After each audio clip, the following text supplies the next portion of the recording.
Good evening, everyone. I would like to bring to order this October 21st, 2025 meeting of the Bucks County Intermediate Unit School Board of Directors. Would everyone please stand for the Pledge of Allegiance?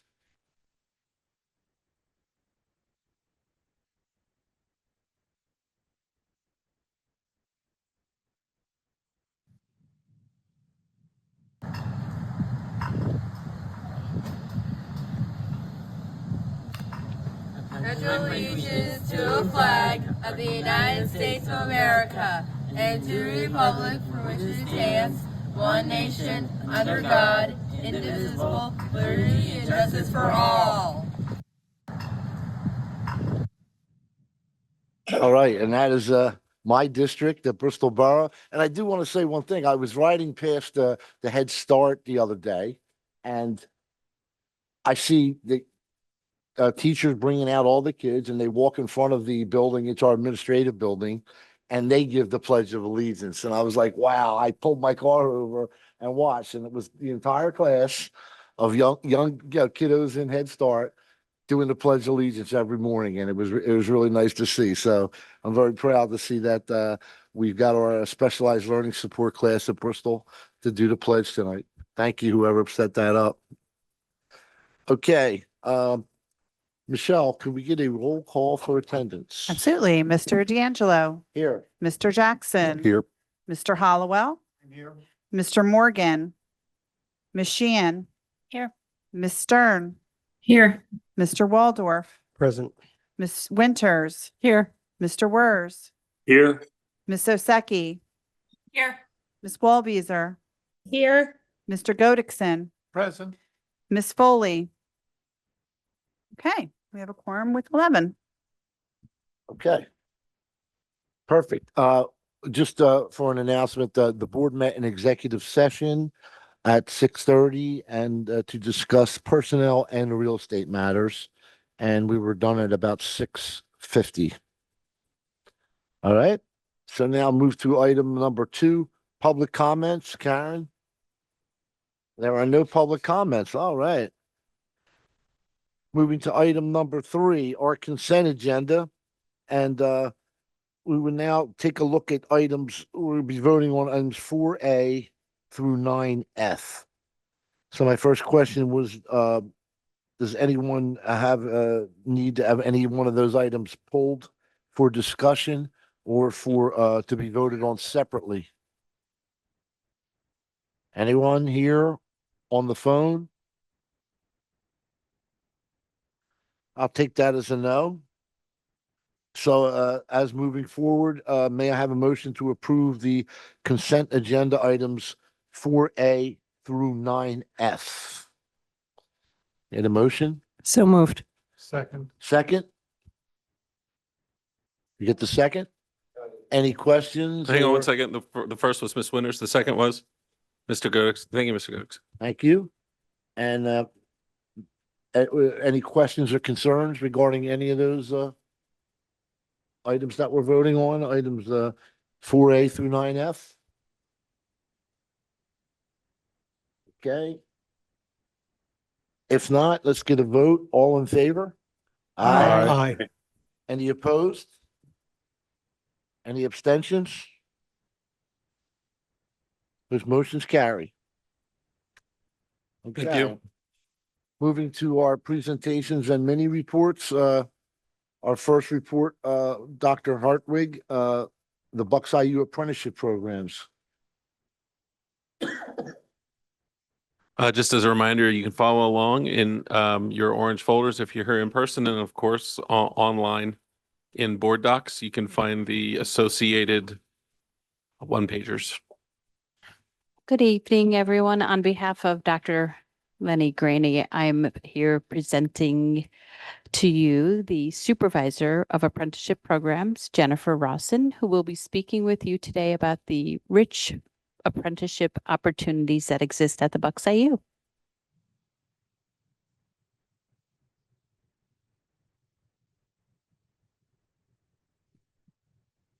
Good evening. I'm Jennifer Rawson, and thank you for asking us to present what we've been doing since we last talked about our apprenticeship and grow your own programs. On this slide, you have a visual that's also in the mini report that is our pathway, our educator pathway, showing the many different programs we've been working on since 2018 with your support to provide an educator pathway for folks from high school graduation up through graduate degree certifications at no cost to the employee while receiving full and robust mentorship opportunities and certification programs. So this is our comprehensive pipeline of grow your own and apprenticeship programs. And I will go through each of our programs one at a time and give you updates on their status today. We'll begin with the registered pre-apprenticeship for highly qualified teacher's aide, registered in 2023. This program enables high school graduates to earn a credential of competency in special education for paraprofessionals. To date, 15 participants have successfully completed the program, 5 of whom advanced along the Bucks IU educator pathway by entering into additional apprenticeship programs, which is our goal. Next, our registered apprenticeship for registered behavior technicians. We like the word registered. It was registered in 2018. And this program provides advanced training for paraprofessionals working in special education. To date, 12 of these apprentices have graduated. 6 more are currently active in their programs. 6 program graduates have continued their professional growth during continued employment with the Bucks IU through either the Paraeducator Pathway Grant, which is one of our funding opportunities we have to upskill our staff members. It gets paraeducators a free associate degree in education. And some have opted to use our tuition reimbursement program as well by entering into another one of our apprenticeship programs. We have another registered behavior technician program for folks who do not want to opt for the apprenticeship model because it is a much longer program. The apprenticeship program is 18 months and includes 2 college courses, where this is just a 40-hour certificate with help for studying and passing a national exam. But we facilitate this program parallel to the apprenticeship program. And currently we have 40 certified RBTs employed in our school age classrooms, with 8 additional staff members still completing their training. This is our most popular of the Grow Your Own programs on the educator pathway. Registered in 2024, this is my favorite so far. I know it's like children, you're not supposed to have a favorite, but this is my baby.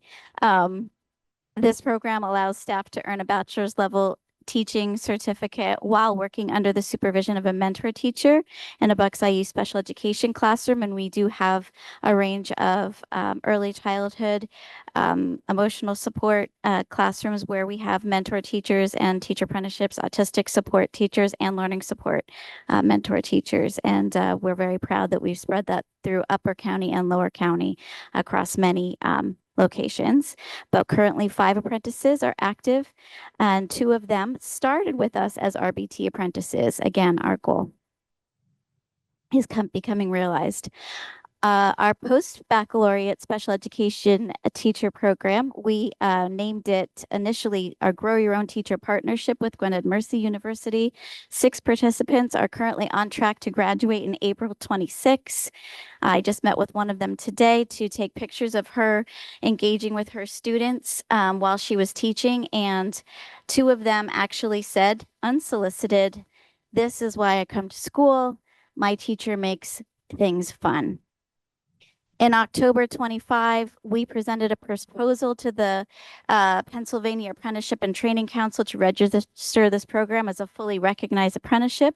Prior to that, we were just funding it ourselves as a trial program, but full registration as a new registered apprenticeship program is expected in November 25, which will open the door to additional funding streams needed to sustain future cohorts. Our future pathway development includes a teacher of the deaf apprenticeship program, which is now in early stages of development with partnership with colleagues we have connected with at Penn West University in the Pittsburgh area. They're working with us to create a hybrid model where our folks could potentially do most of their program online and have visiting faculty here to visit us to do their on-site work. We also are exploring future apprenticeship models in nursing and speech and language pathology to further expand our educator workforce pipeline. Thank you so much for your support and for allowing these opportunities for our staff to reach their goals and really make their dreams a reality. Any questions?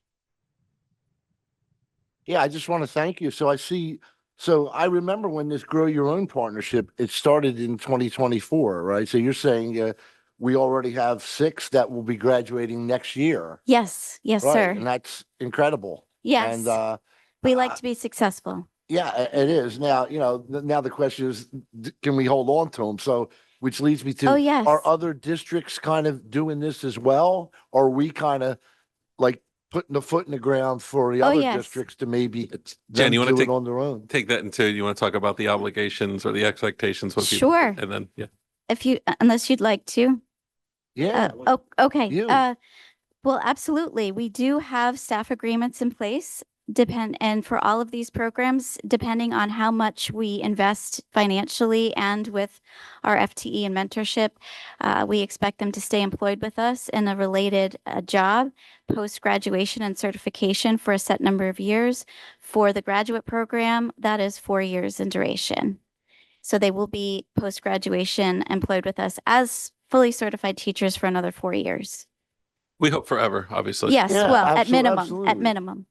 and I mean, the Grow Your Own, it's so much common sense and simple. And I think, every school district, it's you have people that are there because they want to be there. They want to be in your district, right? So they Absolutely. participate in it. And I would encourage every district because you have to have this farm system, so to speak, right? Of young teachers coming into the areas that are kind of growing, especially with young, with pre-K, Head Start, kindergarten. And so I just want to thank you for all the work you've done. And in 2 years, the 6 participants. So I would expect when those 6 participants graduate in April 26, bring them to our meeting. I would like to meet That would them. be I phenomenal. would like to meet them. That would be phenomenal. And I'm sure they would be thrilled. Thank you. Thank you. I actually would be curious to know what it's costing. Mr. Goetz, could you, microphone? Yeah, okay. We'll just, I think that one is yours. Oh, Oh, yeah, just maybe, no, I think you've got, yeah, okay. There we I did go. have it on. yeah, perfect. Be curious to know what it's costing us, to grow and educate one of these future teachers for the IU. Sure, the cost of the tuition in the program, yeah. I mean, that's all calculated and incorporated into the proposals and things like that, yeah. So, I mean, we have that information. Do we have any idea how much that is, to run yeah. a person through Sure. a program? Absolutely. So I can tell you what it costs if it's not registered as an apprenticeship and then what funding streams become available. And we use what's called braided funding to support and sustain programs once they become registered, my favorite new word. And for the graduate level program, if it doesn't become a registered apprenticeship, it would cost roughly $10,000 per person. But we supplement things from, our tuition reimbursement programs. They can't double dip. It's kind of in place of that. But once those, for example, we did just earn $140,000 for our undergraduate teacher apprenticeship program through a state grant. And I'm constantly looking for new funding streams. Right now I have 5 different ones that I'm managing to support all of these programs so that it comes at little cost to the IU. Thank you for the question, yeah. Thank you. Thanks, Jen. Okay, Dr. Holler. Programs and Services Mini Report. Good evening. In your orange folder, you'll find the mini report. It's also item 10B online on Board Docs. Just a couple quick highlights. Every year, I come to you in the fall and share a little bit of the highlights related to our district support team work that we do across the county. We meet in the spring and early summer with each of our district teams that usually consist of assistant superintendents or curriculum directors, special education directors, and also from our team, myself, Mark Bernstein, our supervisor of education, as well as usually the program and training specialist assigned to the district. And we work together to identify what are the key topics and ideas and initiatives that you need support with this year. And our team at the IU deploys appropriate personnel to support those initiatives. Sometimes there are one-time opportunities, such as a professional development session on opening day, and sometimes there are more strategic, long-term initiatives that take the entire school year to implement. A couple key priorities that are kind of thematically happening across the county. We continue to support multi-tiered systems of support and school-wide positive behavior interventions and supports. That tends to be a big topic of conversation in many of our districts. So that's continues to be something that we find ourselves doing a lot of across the county. In addition, every year we get some requests to do program evaluations when we have what's called a program quality review process. But we've been really looking at a more a less resource intensive, but a little bit more streamlined approach called focused inquiry that we've been doing a couple times, that we're perfecting that approach to make sure that we can be a little bit more speedy in our reporting process and report development process for districts. And finally, one thing that you may see every 3 years, it feels like you just finished one and you're starting another one, is comprehensive planning. That is something that we support at least several of our districts every school year. And as soon as you finish one, it seems like you get a chance, and it feels like you just take a breath and you're starting again with that process. But our supervisor of educational planning, Chad Evans, is often a frequent face in your districts throughout the course of that 3-year cycle in developing the comprehensive plan as well. So those are just a couple highlights to share a little bit about our district support team work and the plans for 25-26. Any questions for me? Thank you. You're welcome. Okay, on to our item C, our Facility Services Mini Report. Dr. Hartwig. Good evening again. It is my pleasure to introduce Mr. Peter Mills, our Supervisor of Facility Services, who is going to highlight some of the information you see in your mini report today. You can find the mini report in the orange folder or item 10C in Board Docs. And this is just a small little sample of the great work that's happening in our facilities team. Hello. So if you look at the report, you see that we've added a property. That was one of our major projects this year, was turning around the former Pearl S. Buck Elementary School into Bucks IU at Pearl S. Buck.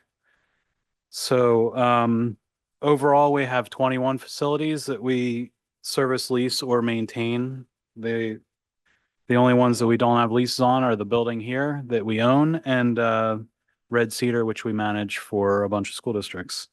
So there's over 116 classrooms and 260,000 square feet of space that we work on or lease or own. And we also support programs in most of the districts, most of your districts, and support either our own classrooms, or we support logistic help or any kind of help that's requested of us. And I'll point out some of that later. So one of the big projects was the renovation and occupation of Pearl S. Buck by our program there. There were a couple big projects as part of that. As you can read through all of them, but I just want to highlight a couple. So we put up a big fence around the playground, so our students had a safe place for them to play in the playground. We cleaned and painted the entire school. It was full. They basically left whatever they didn't want in the new school. So we were able to reuse some of the furniture that was there, and we got rid of the rest. We installed 6 de-escalation spaces. These were fully designed, architected, engineered, permitted, and installed, and they are now operational. Former library was a big open space on one side, and that was turned into office space. So we built a wall around the whole thing, installed access control. And our tech team assisted with the technology to turn an office into a conference room there. Working alongside Beth Kramer and the safety services team, we updated the fire alarm system, installed a new intrusion system. We expanded the access control to meet our typical standard, and we added a lot of security cameras. Primarily that was vendor work that was managed. Applied safety film. This was an interesting project because this is our first two-story instructional space. So we had to figure out how do we deal with that, because we've had instances of broken windows at our other spaces, mainly at Everett. So how do we prevent injuries from a second floor window being broken? And that has actually so far worked out very well. We repaired and did preventative maintenance on a lot of the internal systems, the chiller, the heaters, boilers, pumps. It has a very interesting system where there are radiant panels in the ceiling that takes a bit of specialized knowledge that Neshaminy was gracious to help us with. Basically, if you get the settings wrong, it'll start raining in the classrooms. So everything has to be, we need to just pay attention and work on that. We did a bunch of roof repairs, and then we moved everything. So we had to move everything out of Everett into Pearl Buck, and then from a bunch of other locations.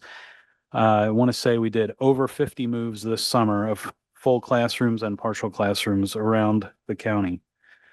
So the second project that was pretty major happened earlier in the year, and that was the renovation of the second floor office space here.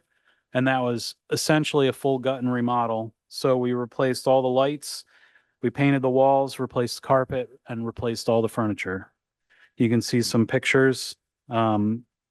A happy Dean down there behind his new front desk. He told me he had been asking for one for a long time and nobody had ever been able to get it. So our team was able to get that done. Some other smaller projects. We refit the Samuel Everett kitchen. There was a full commercial kitchen in there that we don't use. So we ripped out a lot of that commercial hardware and we refit it for instructional space. So now it has two kitchens that they can use for instruction to teach activities of daily living. The Fab Lab, we completed the immersive reality room. If you haven't seen it, it's pretty wild. That it was really, we had to put in special flooring that was compatible with the projectors. We had to paint the walls a special color, not install any transition. So, you normally install the molding on the floor to hide some of the imperfections.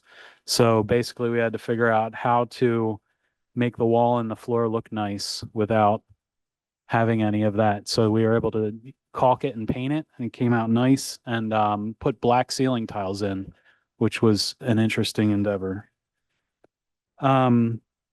We did a lot of work in this building, just preventative work with the transformer replacement, the electrical system, a lot of things that people would never notice until they break.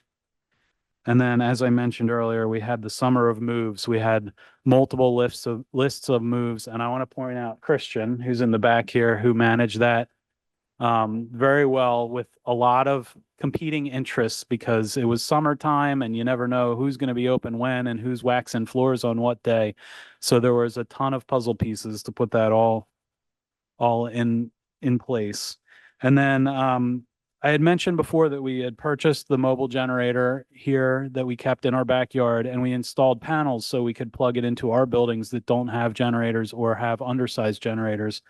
Well, we finally got a request from New Hope School District when they had a problem at their elementary school, and we were able to deploy that mobile generator and power the kitchen area of the school so they could get back in session. And it was out there for a little over 3 weeks and put 300 hours on it, and it performed flawlessly. So that was kind of a big. I think it was a big win because we were able to help with a piece of technology or tool that we have. and we were able to help out a district, which is part of what we do. So overall, there were over 2,600 maintenance tasks completed. And, I only mentioned a few of the smaller or the larger ones, but every day we have a team of maintenance techs. We have the front desk here. We have the warehouse, and all those functions perform behind the scenes to keep the lights on and the heat or air conditioning going, depending on whether you're hot or cold. And our classroom's safe and running every day. So my thanks to my entire team that I just get to be the mouthpiece for and help out with. Any questions? Easy questions. Anybody have any questions?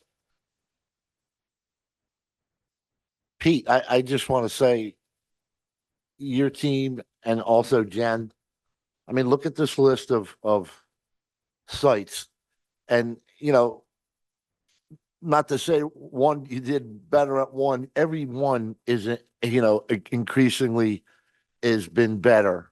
And you started out with some pretty kind of impossible jobs. And I think we're having our meeting at Pearl Buck next month. Is that correct? For those of you can attend, please do. What a job. When do we actually start doing that? Go ahead, Peter. Well, I believe we signed the lease in late February or middle of March. It's amazing, Yeah. isn't it? Right, with an expectation that we were gonna maybe have 10 classrooms there. Is that about right?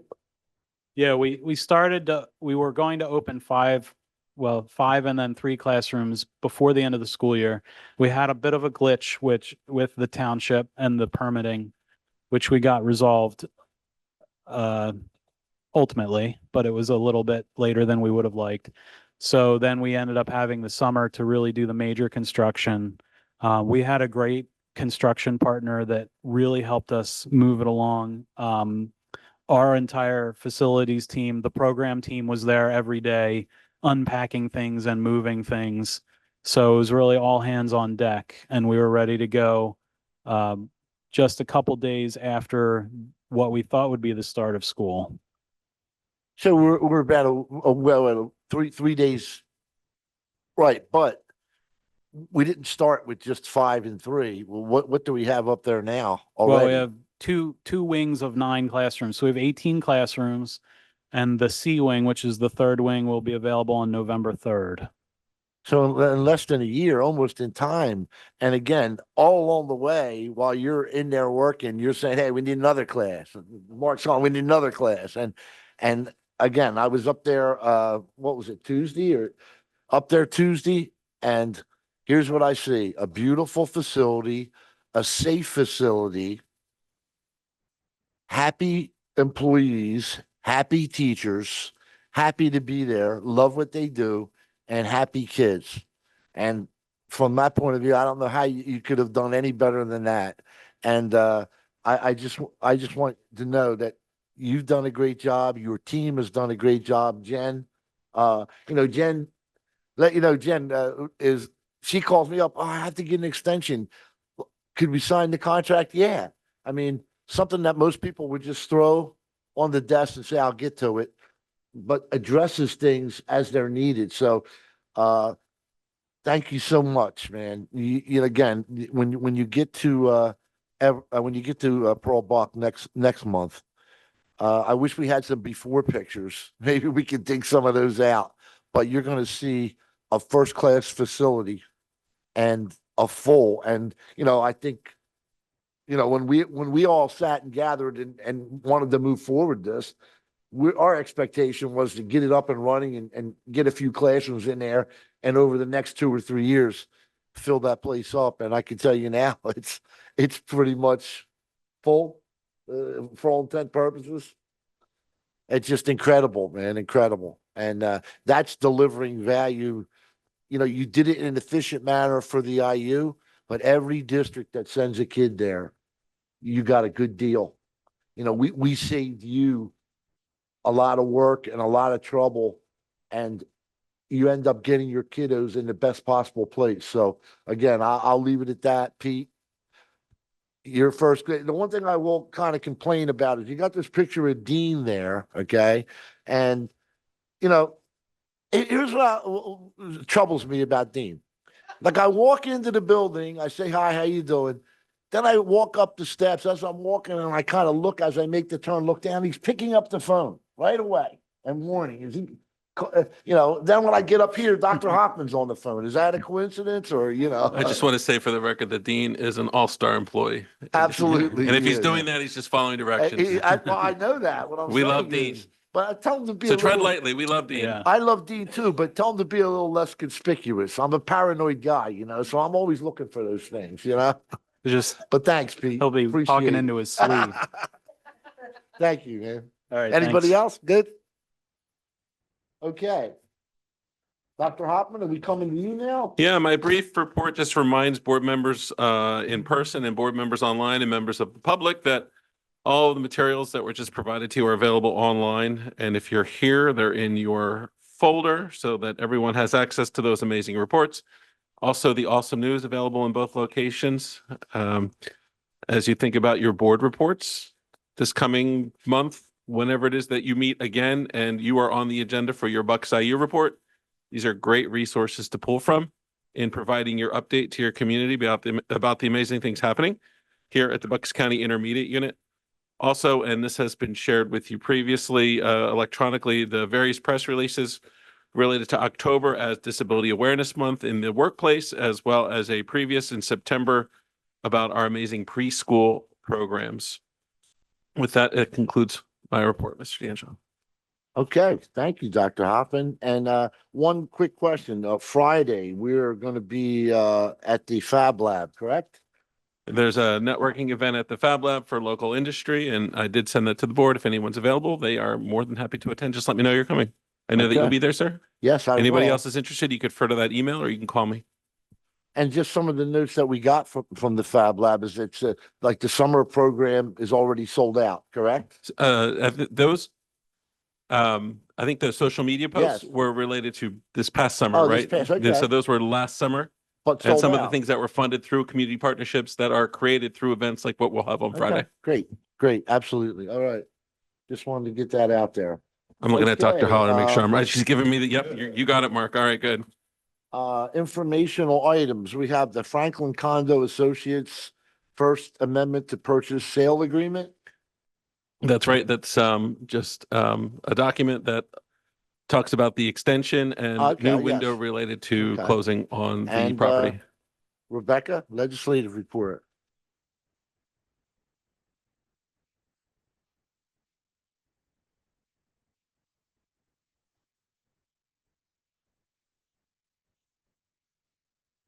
Good evening, everyone. You're going to be relieved because this is going to be the shortest report in the history of legislative reports. I'm going to time you now. Okay, I'm under the gun.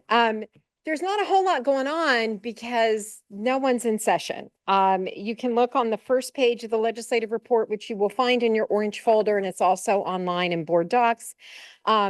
The Senate did come back into session yesterday. Nothing has happened thus far. We do not have a budget yet. The House is due to go back in session next Monday, October 27th, 28th, 29th are going to be key days because both the House and the Senate will be in session for the first time in more than 30 days. So that's exciting. And then you'll see the remainder of the session days there. Today, we now enter day 113 without a state budget. Last Wednesday on Wednesday, October 8th, not last Wednesday, we did see a little bit of movement. The House moved a spending plan similar to one already rejected by the Republican Senate. This time, the House passed a $50.25 billion spend plan. These spend numbers are important because when you're negotiating a budget, the first thing you have to do is get the spend. And once you can get agreement on the spend, then you can reach agreement on what's going to make up that spend. So we know that the governor originally wanted $51.6 billion. That's what he introduced in February in his budget. So the House has now come down more. They had come down to $50.6 billion last month. This month, they passed a 50.25 billion. So this is about a 5% increase over last year's budget spend, and most of that increase was aimed at K through 12 education and also Medicaid funding. However, while the House has come down from their numbers, what we are not seeing is the Republican Senate coming up, because you hope that at some point you get agreement on that spend. The Republican Senate has remained very, very firm that the state government must remain at last year's level of 47.6 billion. Any further spending, they argue, endangers the state's fiscal future, absent cuts or new revenue. Democrats are quick to say the blame over the lack of a state budget rests singularly with the state Senate Republicans, who remain committed to essentially flat funding the budget despite inflation and cost increases for public services like Medicaid. So that's why we don't have a budget. We can't get agreement on a spend. For now, the stalemate continues and both chambers are just at a standstill. Some lobbyists are privately speculating that a deal might not be reached until at least December. So again, the House is not scheduled to meet again until October 27th, next Monday. The Senate is in session this week. We'll see what happens and whether there's any movement. And then let's move to the federal government. So I'm in the middle of page 2. Federal government today is day 21 without a federal budget. The U.S. Senate failed for the 11th time yesterday to advance a House-passed measure to fund the government at last year's spending levels through a continuing resolution, which would keep the federal funds flowing until November 21st, giving both sides times to complete work on the appropriation bills. This vote was 50 to 43. It fell short of the 60 votes needed for cloture to move the CR. Cloture is what is required in the Senate for any budget bill. You have to have 60 votes just to get a motion to consider the bill. The Democrats remain committed to not supporting a cloture petition. The Senate Majority Leader, John Thune, is expected to bring up a bill this week that would pay federal employees and military service members who have continued to work during the funding lapse. Advancing this legislation, though, again, would require support from the Democrats, and they blocked a longer-term defense appropriation bill from advancing last week. The House hasn't been in session at all, so they remain away from Washington. House leaders continue to put the responsibility on the Senate to reopen the government. The House said they passed their version of a budget, of a continuing resolution, and now it's up to the Senate. So the House has not been in session for votes since September 19th. The House Speaker did say that he would bring the House back in if the Senate voted to pay federal workers and members of the military, and that the House would act on a Senate version of that bill. But he also indicated that he didn't believe that passage of that bill is likely, so he doesn't believe he'll have to bring the House back in session. Just a little bit of history. The federal government shutdowns, we all know they're not new. I feel like every couple of years I'm standing before you talking to you about a federal government shutdown. Back in 1995, when President Bill Clinton was president, we had the federal government closed for a total of 26 days. The differences at that time was differences between the parties over spending cuts. In 2013, under President Obama, the government was closed for 16 days with the disagreement over the Affordable Care Act. And then in 2018, under President Trump's first term, there was a 34-day shutdown regarding the border wall with Mexico. House Speaker Mike Johnson and other House and Senate leaders have predicted that this shutdown will likely be the longest in U.S. history. Today marks the third longest in federal government history. And no one expects the shutdown to end anytime soon. Finally, at the bottom of page 3, the U.S. Department of Education on October 10th announced it had laid off an additional 450 of its staff as part of a second reduction in force. So earlier this year, the department had laid off almost half of its 4,000 member workforce. The majority of the staff released in this second RIF were mainly from the Office of Elementary and Secondary Education and the Office of Special Education. With these latest rounds of reductions, it appears that only a few program directors remain at the Office of Elementary and Secondary Education, and there is only one person left at the Office of Special Education. So these two offices together oversee almost 44 billion in U.S. Department of Education's total 78.8 billion of discretionary funding. These two offices run formula grants to all states and competitive grants across the country, including 19.1 billion for Title I and 15.5 billion for IDEA.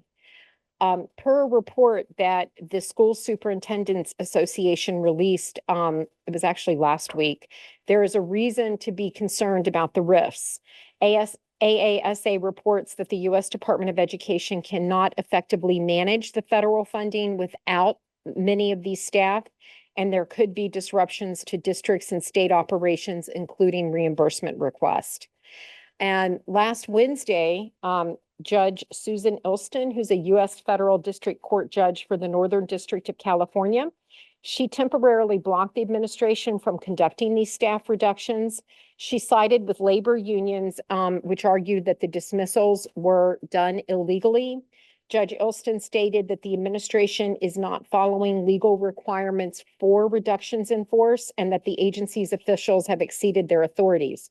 So she blocked the administration officials from taking any action to issue these RIF notices to employees in any federal program or activities that include workers represented by the American Federation of Government Employees, which is the country's largest labor employee union.